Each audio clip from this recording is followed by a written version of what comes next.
ভিক্ষুকের গালে যুবক বসায়া দিছে থাপ্পড়। কার গালে? ভিক্ষুক, সাথে সাথে বৃদ্ধ। একদিকে বৃদ্ধ, একদিকে ভিক্ষুক, একদিকে জীর্ণ, একদিকে শীর্ণ। যুবক থাপ্পড় বসায়া দিছে। বৃদ্ধ কোনো প্রতিবাদও করেন নাই, প্রতিরোধও করেন নাই। প্রতিবাদ বোঝেন তো? প্রতিবাদও করেন নাই, কোনো প্রতিরোধও করেন নাই। থাপ্পড় দেওয়ার আগে থামান নাই, কেন আমাকে থাপ্পড় দিবা? শুধু ঠোঁট দুইটা উপরে তাকাইছে, ঠোঁট দুইটা নাড়ায়া দিছে। নাড়ায়া, নাড়ানো বোঝেন তো?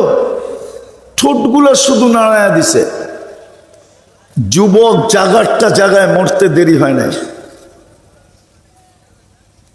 এলাকাবাসী জিজ্ঞাসা করছে, এটা কি করলে তুমি?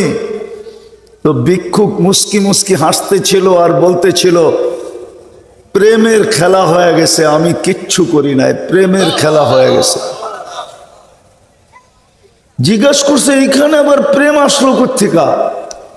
বলল, ওর প্রেমিকার গায়ে আমার পায়ের কাদা লাগছে, ও সইতে পারে নাই।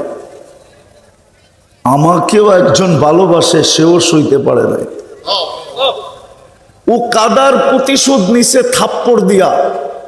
আমার মতো জীর্ণ শীর্ণ বয়স্ক বৃদ্ধ ভিক্ষুকের গালে থাপ্পড় দিয়া প্রতিশোধ নিছে।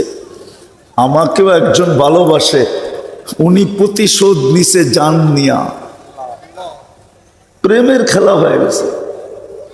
ভালো মতে বোঝেন না? আপনাদের আওয়াজ আমাকে কথা বলতে দিতে চাইতেছে না। আমার মেজাজ ভিন্ন, আওয়াজ হইলে কেন? কথা তো ওইখান থেকে আসে, এইখান থেকে আসে না। ওইখান থেকে কথা আসতে হলে আল্লাহর হুকুম মানতে হবে।